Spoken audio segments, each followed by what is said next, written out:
Chapter 2, Application of Derivative, second part, Lecture 2, Approximation, Rolle's Theorems, and Lagrangian's Mean Value Theorems. Now, in this lecture, we will see, or let us study the approximation, Rolle's Theorem, and Lagrangian's Mean Value Theorem.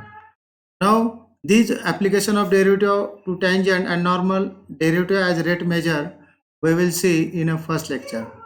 Now in this lecture we see approximations, Rolle's theorems and Lagrangian's mean value theorem. Now what is the approximation? Approximation is the derivative. If f of x is differentiable of x, then its derivative at x equal to a is given by f dash a equal to limit h tends to 0 f of a plus h minus f of a divided by h. This is called the first principle. And by finding the approximation of this formula, here we use the equal sign is an approximation sign like this. This is the sign of approximation. Here for sufficiently small h. Now the definition of derivative, limit h tends to 0 f of a plus h minus f of a divided by h. Here h is a sufficiently small, we have the f dash a is approximate f of a plus h minus f of a divided by h. म्हणजे बघा first principal जे डेरिव्हेटिव्हचं किंवा definition of derivative जी आहे तिच्यावरून आपल्याला approximation find करायचं आहे. तर इथं हा एच हा सफिशियंटली स्मॉल असेल तर आपल्याला इथं अप्रॉक्सिमेट व्हॅल्यू घ्यावं लागणार आहे एफ डॅश एची. मग याला सिम्प्लिफाय केलं की H f dash A is approximate f of a plus H minus f of A like this.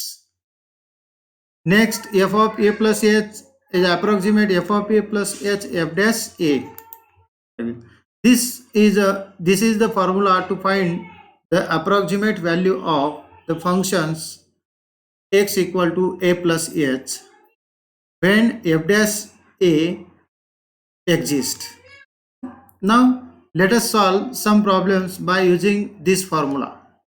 Now the problem is that, see the first problem, find the approximate value of square root of 64.1. By the solution of these problems, see here, first we consider f of x equal to square root of x. Here function is f of x equal to square root of x like this. It gives equation first. Differentiate this with respect to x. Derivative of f of x equal to square root of x is f dash x equal to 1 divided by 2 square root of x. It gives equation second.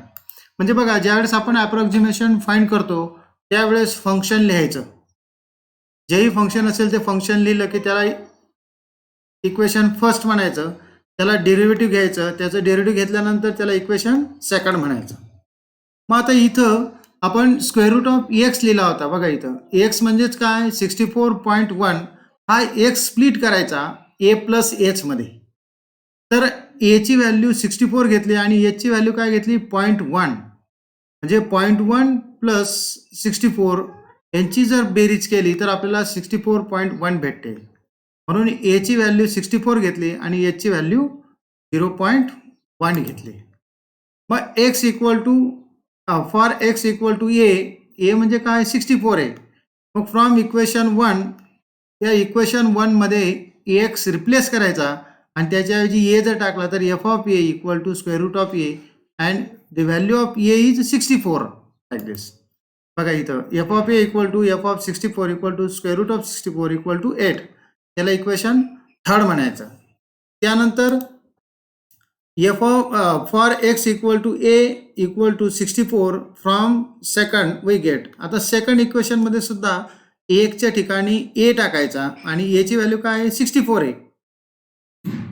तर equation काय भेटणार आपल्याला बघा, f dash a equal to f dash 64 equal to 1 divide by 2 square root of 64 and square root of 64 is 16 like this. 1 divide by 16 this is the f dash a. म्हणजे आपल्याला F of ए आणि f dash ए काढावा लागतो. तर अगोदर function घ्यायचं F of x आणि त्या फंक्शनचं डेरिव्हेटिव्ह घ्यायचं एफ डॅश एक्स. त्यानंतर एफ डॅश ए याला सिम्प्लिफाय केलं 1/16 म्हणजेच 0.0625 म्हणजे ह्या पद्धतीने आपल्याला यांची किंमत भेटणार आहे. याला इक्वेशन चौथं म्हणायचं. मग by our approximation f of a plus h approximate f of a plus h f dash a इथं सर्वांच्या किमती टाकायच्या. बघा एफ ऑफ एची किंमत टाका, एचची किंमत टाकायची आणि एफ डॅश एची किंमत टाकायची आणि फाइंड करायचं. मग ए काय दिलेलं आहे 64 प्लस एच म्हणजे काय 0.1. तर याची बेरीज केली तर काय होईल आपल्याला 64.1 याची अप्रॉक्सिमेट व्हॅल्यू काढायची. मग एफ ऑफ ए म्हणजे एफ ऑफ 64, एचची व्हॅल्यू 0.1 आणि एफ डॅश ए म्हणजे एफ डॅश 64 ह्या व्हॅल्यू काढल्या आहेत आपल्याला. हे बघा ही एफ ऑफ 64 ही थर्ड इक्वेशनला भेटणार आहे आणि एफ डॅश 64 ही फोर्थ इक्वेशनची व्हॅल्यू इथं टाकायच्या आहेत. मग फ्रॉम थर्ड अँड फोर्थ बघा इथं एफ डॅश 64 म्हणजे 8 आणि एफ डॅश 64 म्हणजे 0.0625 इथं यांच्या किमती टाकायच्या आणि त्याला सिम्प्लिफाय करायचं. सिम्प्लिफाय केल्यानंतर एफ ऑफ 64.1 म्हणजे फंक्शन जर 64.1 दिलेलं असेल स्क्वेअर रूट ऑफ तर त्याची अप्रॉक्सिमेट व्हॅल्यू येते 8.00625 म्हणजे आपल्याला अशी अप्रॉक्सिमेट व्हॅल्यू फाइंड करता येते. त्यानंतर second example find the approximate value of 3.98 cube. आता याची व्हॅल्यू आपल्याला फाइंड करायची. मग अगोदर आपल्याला फंक्शन कन्सिडर करावं लागेल. बघा सोल्युशन जर द्यायचं म्हटलं तर फंक्शन काय येईल f of x equal to x cube म्हणजे ही एक्सची व्हॅल्यू आहे. याला इक्वेशन फर्स्ट म्हणायचं. याला डिफरन्शिएट करा केल्यानंतर f dash x equal to 3x square equation second. त्यानंतर एक्स म्हणजे काय आहे 3.98. आता हा 3.98 क्यूबमध्ये एक्सप्रेस करायचा असेल आपल्याला म्हणजे याची याला फोड करायची असेल याची तर आपल्याला काय करता येईल ए इक्वल टू 4 आणि एच इक्वल टू -0.02 म्हणजे ह्या दोघांची जर वजाबाकी केली तर आपल्याला 3.98 भेटते आणि this is the value of x. मग for x equal to a म्हणजे काय 4 फ्रॉम इक्वेशन 1 म्हणजे ए ची किंमत 4 टाकायची म्हणून एफ ऑफ 4 काढायचा. त्यानंतर एफ डॅश 4 काढायचा म्हणजे फर्स्ट आणि सेकंड इक्वेशनमध्ये टाकल्यावर फर्स्टमध्ये टाकल्यावर इक्वेशन थर्ड भेटेल आणि सेकंडमध्ये टाकल्यावर इक्वेशन फोर्थ भेटणार आहे आपल्याला. बघा मग इक्वेशन फर्स्टमध्ये टाकल्यावर f of a equal to f of 4 equal to f of cube म्हणजे 4 क्यूब इक्वल टू 64 हे इक्वेशन थर्ड झालं तुमचं. त्यानंतर fourth for x equal to a equal to 4 from second equation काय आपलं f dash x equal to 3x square. याच्यामध्ये आपल्याला ए ची किंमत टाकायची म्हणून आपल्याला एफ डॅश ए हा 48 येणार आहे इक्वेशन 3 आणि 4th. By our approximation f of a plus h is approximate f of a plus h f dash a. या डेफिनेशनमध्ये अप्रॉक्सिमेशनची डेफिनेशन आहे याच्यामध्ये एफ ऑफ ए टाकायचा. एफ ऑफ ए म्हणजे काय इक्वेशन थर्ड आणि एफ डॅश ए म्हणजे काय इक्वेशन फोर्थ. या दोघांच्या व्हॅल्यू टाकायच्या आणि एचची व्हॅल्यू टाकायची. एचची value is to be find out h equal to -0.02. Then we get f of ही व्हॅल्यू टाकली आपण 4 प्लस म्हणजेच ही व्हॅल्यू 3.98 क्यूब अशी येणार आहे. अप्रॉक्सिमेट एफ ऑफ 4 प्लस ही एचची व्हॅल्यू आणि ही एफ डॅश 4ची व्हॅल्यू टाकायची. बघा ह्या सर्व व्हॅल्यू टाकल्या इक्वेशन थर्ड आणि फोर्थ मधून इथं व्हॅल्यू टाकल्या आहेत आणि त्याला सिम्प्लिफाय केलंय. 64 - 0.96 is 36.04. This is the approximate value of 3.98 cube. याची ही अप्रॉक्सिमेट व्हॅल्यू आली. त्यानंतर थर्ड एक्झाम्पल बघा find the approximate value of sine 30 degree and 30 minutes. पण गिवन काय दिलेलं इथं 1 degree equal to 0.0175 radian and cos 30 डिग्रीची किंमत दिलेली आहे 0.866. मग अगोदर फंक्शन लिहायचं साइन एक्स हे एफ ऑफ एक्स लिहिलं आहे इक्वेशन फर्स्ट. त्याला डिफरन्शिएट करायचं derivative of sine is cos. त्यानंतर एक्सची किंमत आपण काय घेतलं आहे तिथं 30 डिग्री अँड 30 मिनिट्स याला स्प्लिट करायचं म्हणजे 30 डिग्री आणि 30 मिनिट्स म्हणजे काय, 30 डिग्री प्लस 30 मिनिट्स म्हणजेच 30 डिग्री 30 मिनिट्स. आता इथं 30 डिग्री आहे आणि 30 मिनिट्स म्हणजे 1/2 degree, because 1 degree equal to 60 minute. तर 30 डिग्री इक्वल टू 1/2 डिग्री एवढं झालंय. मग इथं कॉस आता 60 डिग्री हा π/6 झाला, रेडियनमध्ये लिहिलाय आपण बघा. 30 डिग्रीचा रेडियनमध्ये π/6 आणि हा 1/2 हा रेडियनमध्ये घ्यायचा असेल तर 1 डिग्री इक्वल टू 0.0175 रेडियन आहे, म्हणून हा 1/2 आहे, म्हणून इथं हा 2 घेतलेला आहे. ते हा अँगल जो आहे हा डिग्रीमध्ये आहे, तर तो रेडियनमध्ये काढलेला आहे खाली. या दोघांचा भागाकार केलेला आहे, याला इक्वेशन सेकंड म्हणायचं. मग आपल्याला एची किंमत काय आली, π/6 आणि एचची किंमत 0.00875 ही एचची किंमत आली. मग f(x) इक्वल टू π/4 असेल, a इक्वल टू, तर पहिले इक्वेशन काय होणार आहे, f(a) इक्वल टू f(π/6) म्हणजे साइन π/6 ची व्हॅल्यू येते 1/2 आणि 1/2 म्हणजेच 0.5. याला इक्वेशन थर्ड म्हणायचं.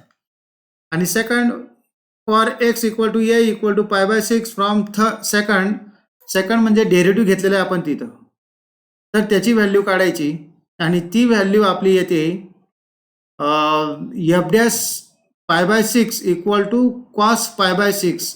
आता cos π/6 ची व्हॅल्यू स्क्वेअर रूट ऑफ 3/2 येते.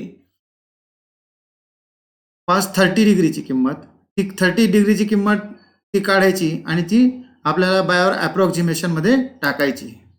अशा पद्धतीने तुम्हाला f' equal to f(π/6) multiplied by π/6 equal to 0.66 हे फोर्थ इक्वेशन भेटणार आहे.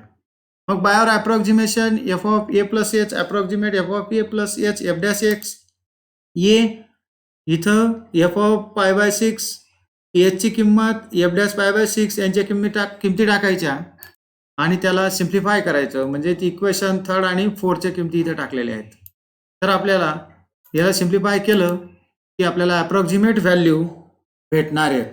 बघा, या दोघांची बेरीज केली तर f' 30 डिग्री आणि 30 मिनिट्स याची किंमत येणार आहे 0.575775 ही किंमत येणार आहे आपल्याला.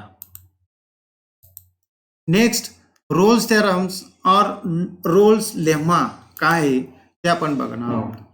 तर ह्या रोल्स थेरम मध्ये आपल्याला real valued function f is a continuous on ab, म्हणजे इथं एक रिअल व्हॅल्यूड फंक्शन आपल्याला कन्सिडर करावं लागणार आहे and differentiable on open interval ab and f(a) equal to f(b), then there exists at least one c in the open interval ab such that f' c equal to 0.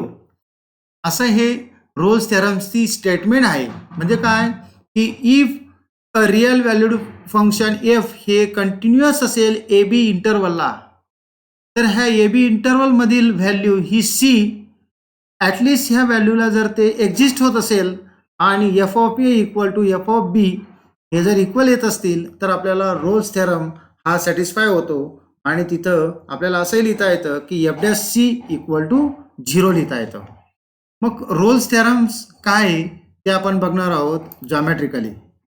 मग geometrical significance काय आहेत त्याचे, तर geometrical significance आपल्याला देता येईल की function अगोदर आपल्याला कन्सिडर करावं लागेल की f(x) be a real valued functions defined on closed interval ab and it is continuous on ab.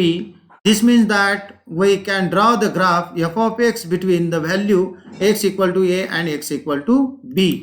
मग बघा इथं आपल्याला फंक्शन हे रिअल व्हॅल्यूड फंक्शन आहे आणि हे कंटिन्युअस फंक्शन आहे आणि डिफरन्शिएबल फंक्शन्स आहे.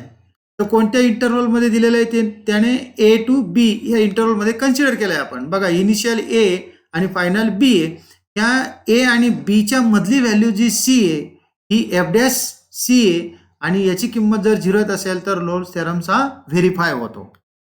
त्याच पद्धतीने इथं सुद्धा दुसरं हे रिअल व्हॅल्यूड फंक्शन दिलेलं आहे, तर ह्या रिअल व्हॅल्यूड फंक्शनमध्ये सुद्धा इनिशियल व्हॅल्यू a आणि फायनल व्हॅल्यू b दिलेली आहे.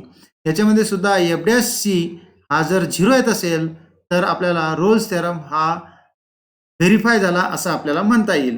म्हणजेच f of a equal to f of b आणि f dash c equal to 0 येत असेल, this is the condition of Rolle's theorems. म्हणजे ह्या रोल्स थेरमची कंडिशन आहे की f of a equal to f of b ही फर्स्ट कंडिशन. आता फर्स्ट कंडिशन आपल्याला जर द्यायचं म्हटलं तर फर्स्ट कंडिशन आपल्याला देता येईल की f of A F of x is a real valued functions is a continuous in a closed interval AB, then f of A equal to f of B, and third condition काय आहे, it exists or it exists at least C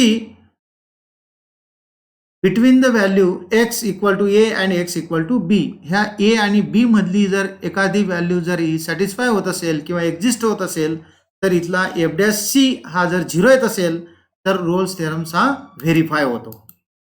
मग बघा इथं तेच दिलेलं आहे आपल्याला. Also f of x is differentiable on a b, which means that the graph of f of x has a tangent at a point at each point of a b. Now the existence of real value c belongs to a बी.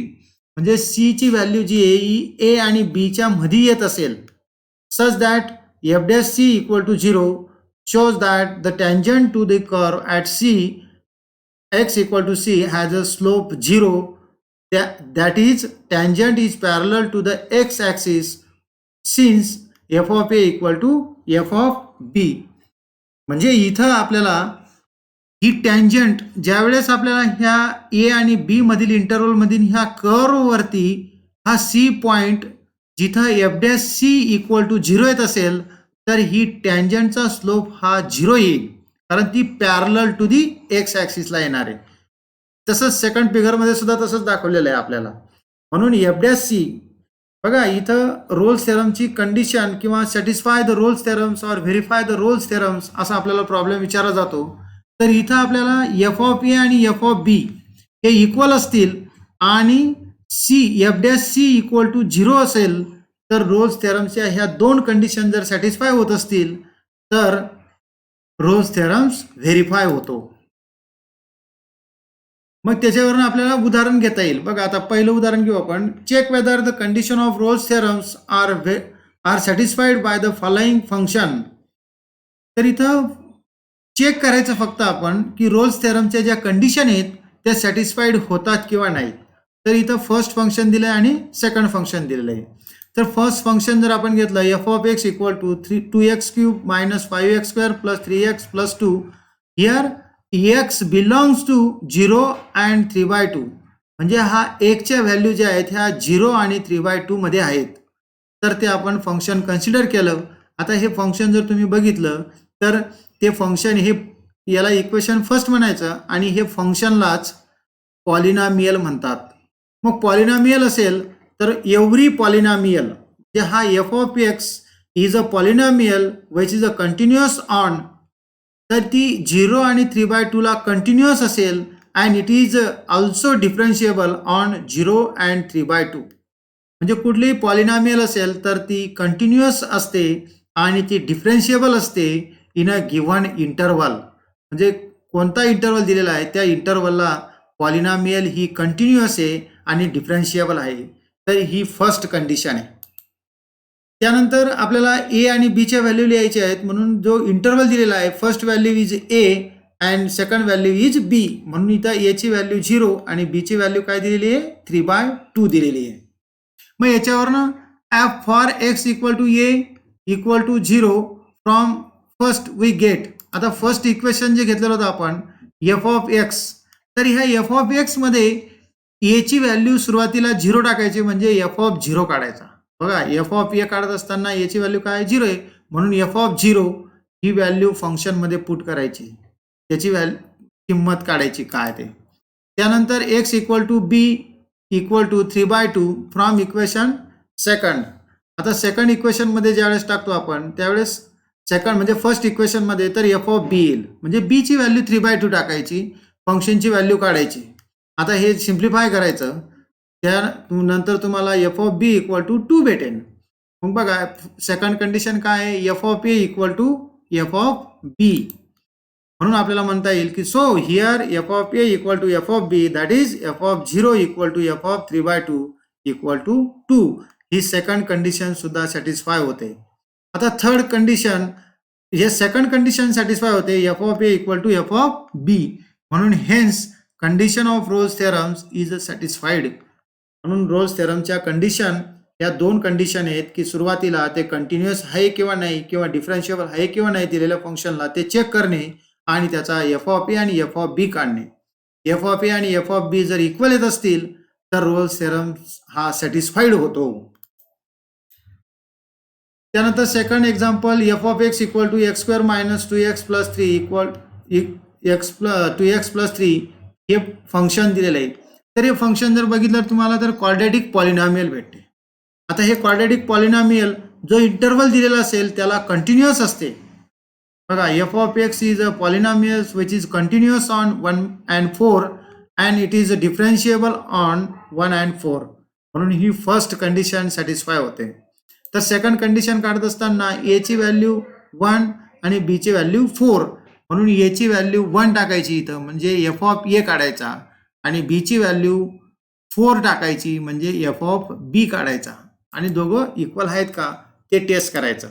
मग बघा, f of for x equal to a equal to 1, equation 1 काय होतं आहे, f of a equal to f of 1 2 आलेलं आहे.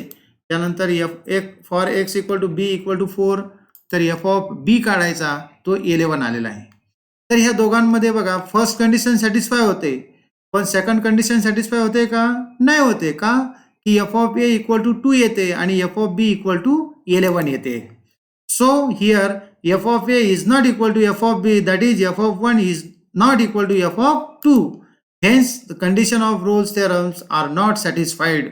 म्हणजे आपल्याला Rolls theorem ज्यावेळेस सॅटिस्फाईड झालेला असतो त्यावेळेस ह्या दोन कंडिशन ह्या सॅटिस्फाईड पाहिजे. म्हणजे पहिली, एफ ऑफ एक्स इज जेही असेल ते कंटिन्युअस आणि डिफरन्शिएबल पाहिजे. त्यानंतर एफ ऑफ ए आणि एफ ऑफ बी इक्वल पाहिजे, तरच आपल्याला रोल्स थेरम हा सॅटिस्फाईड होतो. त्यानंतर हे third example, verify Rolls theorem for the functions. त्या फंक्शनला व्हेरीफाय करायचं कोणत्या इंटरवलला, 0 to 0 आणि 4. गिवन फंक्शन घेतलं आपण, त्याला equation first, f of x काय दिसतंय तुम्हाला, पॉलिनॉमियल दिसतंय, क्वाड्रॅटिक पॉलिनॉमियल आहे, which is a continuous on 0 4 and it is a differentiable on 0 4. Then let a equal to 0 and b equal to 4. A equal to 0 आणि b equal to 4 आहेत. For x equal to a equal to 0 या equation मध्ये टाकायचं, F of ए काढायचा. मग तुमचा F of ए काय येणार आहे, हा 10 आला. ते एक्सच्या ऐवजी काय करायचा, 0 टाकायचा, हा 10. त्यानंतर x equal to b equal to 4, equation first, f of b equal to 10. बघा इथं एफ ऑफ ए आणि एफ ऑफ बी दोघं इक्वल आलेले आहेत. So here f of a equal to f of b, that is f of 0 equal to f of 4. Hence all the conditions of Rolle's theorems are satisfied. All condition म्हणजे काय, इथं दोनच condition आहेत. बघा परत सांगतोय, दोनच कंडिशन आहेत. F of x is a polynomial आणि which is a continuous on 0 4 and differentiable on 0 4. म्हणजे कंटिन्युअस आहे आणि डिफरन्शिएबल आहे आणि एफ ऑफ ए आणि एफ ऑफ बी ह्या इक्वल यायला पाहिजे, तरच आपल्याला all conditions of Rolle's theorems are satisfied. म्हणून to get the value of c we should have. आता ही जर व्हेरीफाय करायला सांगितलेलं आहे आपल्याला, मग इथं रोल्स थेरम हा सॅटिस्फाईड झालेला आहे, तर व्हेरीफाय करत असताना सी ची व्हॅल्यू काढायची. मग सी ची व्हॅल्यू काढत असताना आपल्याला फंक्शन दिलेलं आहे की f of x equal to काय दिलेलं आहे, x square minus 4x plus 10. तर याचं डेरिव्हेटिव्ह घ्यायचं विथ रिस्पेक्टिव्ह एक्स. बघा इथं f dash c equal to 0 for some c belongs to 0 4, म्हणजे आपल्याला सी ची व्हॅल्यू काढावं लागणार आहे. मग सी ची व्हॅल्यू काढायची असेल तर पहिल्या इक्वेशनला डिफरन्शिएट विथ रिस्पेक्टिव्ह एक्स करायचं. F dash x equal to 2x minus 4 equal to 2 multiplied by x minus 2, ही एफ डॅश एक्स आला. याच्यावरनं एफ डॅश सी काढायचा. म्हणजे काय करायचं, सी काढायचं म्हणजे काय, एक्सची व्हॅल्यू सी टाकायची. म्हणजेच तुम्हाला f dash c equal to 0 equal to इथं सी लिहायचा 2 मल्टिप्लाइड बाय सी मायनस 2. आणि हा f dash c equal to 0 असेल कारण त्याच्यातून टँजंट काढतो आपण आणि ती पॅरलल असते एक्स ॲक्सिसला. म्हणून इथं सी ची व्हॅल्यू आली 2, सी ची व्हॅल्यू काय आलेली आहे, 2 व्हॅल्यू आलेली आहे. ह्या 2 ह्या व्हॅल्यूला ही 2 व्हॅल्यू कोणत्या इंटरवलमध्ये 0 आणि 4 या इंटरवलमध्ये बघा c equal to 2 belongs to 0 4 thus Rolle's theorem is verified म्हणून रोल्स थेरम हा व्हेरीफाईड होतो. जर समजा ही c ची व्हॅल्यू ह्या इंटरवलमध्ये नाही आली तर म्हणायचं की thus Rolle's theorems does not verified ते नॉट व्हेरीफाईड होतो. त्यानंतर आहे लॅग्रेंजियन्स मीन व्हॅल्यू थेरम त्याला LMVT म्हणतात. आता हा लॅग्रेंजियन्स मीन व्हॅल्यू थेरम काय आहे की याच्यामध्ये सुद्धा real valued functions of f of x is continuous on close interval AB and differentiable on the open interval AB. आता बघा इथं क्लोज इंटरवल आणि ओपन इंटरवल आहेत. आता ह्या क्लोज इंटरवल आणि ओपन इंटरवल मध्ये फरक काय आहे? समजा फंक्शन हे f of x असेल तर x ची व्हॅल्यू काय राहणार आहे x is greater than equal to a and less than equal to b. आणि सेकंड ओपन इंटरवल मध्ये x is greater than a and less than b म्हणजे इथं less than greater than a आणि इथं less than equal to आणि greater than equal to a. then there exists at least one c in the open interval AB. म्हणजे ह्या open interval मध्ये AB मधली जर एक व्हॅल्यू c समजा ही c व्हॅल्यू जर सॅटिस्फाय होत असेल तर such function is f dash c equal to f of b minus f of a divide by b minus a ही कंडिशन आहे. म्हणून याच्यामध्ये सुद्धा पहिली आता लॅग्रेंजियस मीन व्हॅल्यू थेरम याच्यात सुद्धा तीन कंडिशन दिलेल्या आहेत. पहिल्यांदा फंक्शन हे कंटिन्युअस आणि डिफरन्शिएबल. सेकंड त्याची f dash c equal to f of b minus f of a divide by b minus c हा इक्वल येतो का हे काढायचे. मग Lagrange's mean value theorem set that for any real valued differentiable functions which is continuous at the two end point there is at least one point at which the tangent is parallel to the second through the end point. म्हणजे ह्या tangent काढत असताना ही जी second काढलेली आपण बघा ह्या a आणि b ह्या इंटरवल मध्ये जर हे फंक्शन कंटिन्युअस असेल कर्व दिलेला आहे हे फंक्शन जर कंटिन्युअस आणि डिफरन्शिएबल असेल कंटिन्युअस असेल तर हे क्लोज इंटरवल आणि डिफरन्शिएबल असेल तर हे ओपन इंटरवल आहे. याच्यामध्ये जर कंटिन्युअस असेल तर आपल्याला ह्या ॲटलिस्ट सी हा point c belongs to a b हा जर एक्झिस्ट होत असेल म्हणजे त्याच्यातून जर आपल्याला टँजंट काढायची असेल काढायची असेल आणि तिचा स्लोप जर 0 येत असेल तर आपल्याला f dash c equal to f of b minus f of a divide by b minus a असं लिहिता येईल. मग ही tangent is parallel to the second येईल.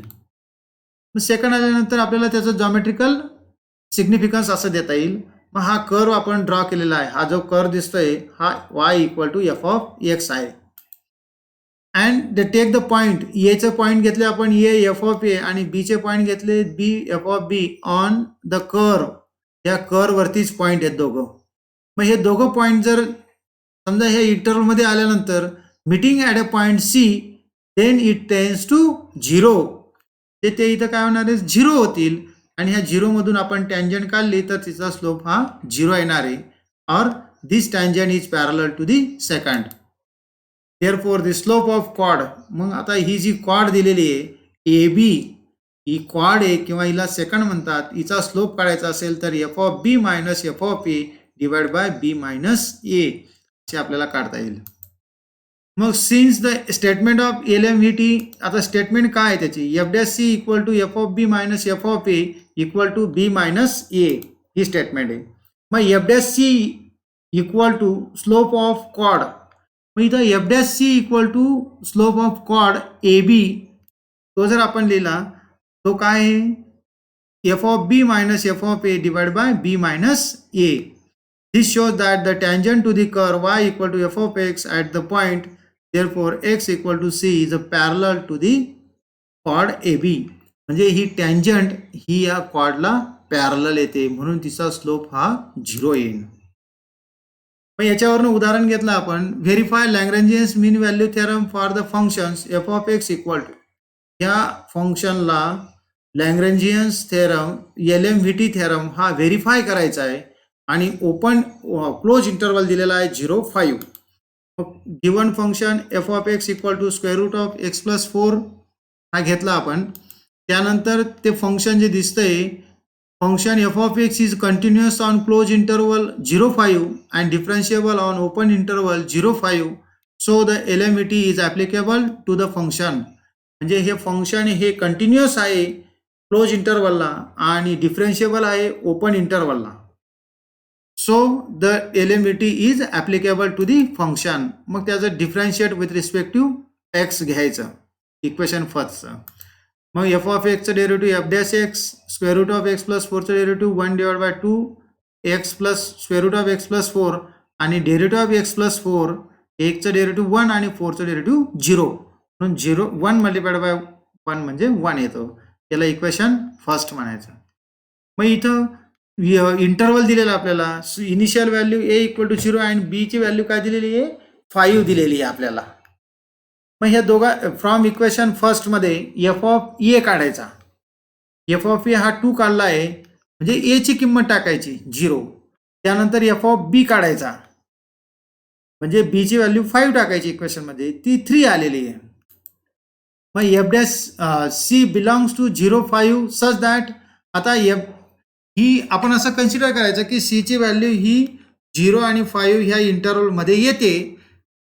तर ती येत असताना तिचा फॉर्म्युला लिहायचा f dash c equal to f of b minus f of a divide by b minus C.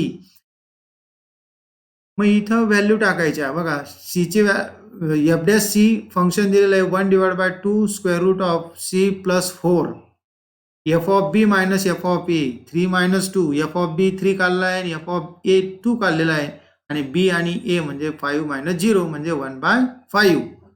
तर याला सिम्प्लिफाय करायचं आणि सी ची व्हॅल्यू काढायची. सी ची व्हॅल्यू आली बघा याला सोडवल्यानंतर सी ची व्हॅल्यू आली 9/4 आणि ही 9/4 व्हॅल्यू ही 0 आणि 5 ह्या इंटरवल मध्ये आहे. Therefore c equal to 9/4 belongs to 0, 5. Thus Lagrangian mean value theorem is verified.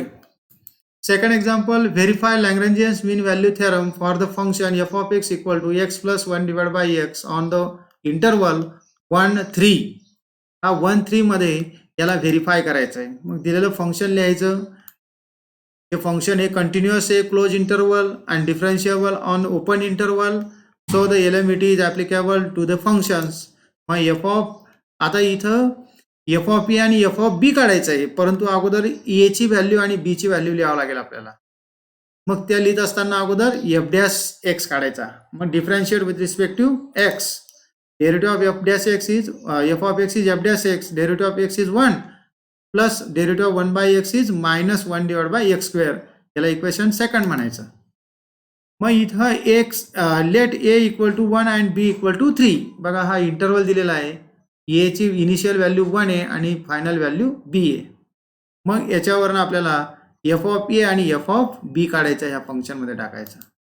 फंक्शनमध्ये फर्स्ट इक्वेशनमध्ये f of a equal to f of 1 equal to 2 आणि f of b equal to f of 3 equal to 3 plus 1/3 is 10/3. C belongs to 1 and 3 such that f dash c equal to f of b minus f of a divide by b minus c. मग इथं value टाकायची बघा f dash C हे फंक्शनमध्ये value टाकली 1 - 1/c² equal to f of b minus f of a divide by b minus c b minus a. त्याला solve करायचं आणि सी ची व्हॅल्यू फाइंड करायची. मग c² इक्वल टू 3 आलंय म्हणून c equal to plus minus square root of 3. मग c ची व्हॅल्यू पहिल्यांदा प्लस घेतली square root of 3. The square root of 3 is belongs to 1 and 3 and c equal to minus square root of 3 does not belongs to 1 and 3. म्हणून hence LMET is verified. म्हणजे c ची value काय आहे ह्या interval मध्ये येते आणि एक व्हॅल्यू येत नाही म्हणून तो LMET हा व्हेरीफाईड होतो.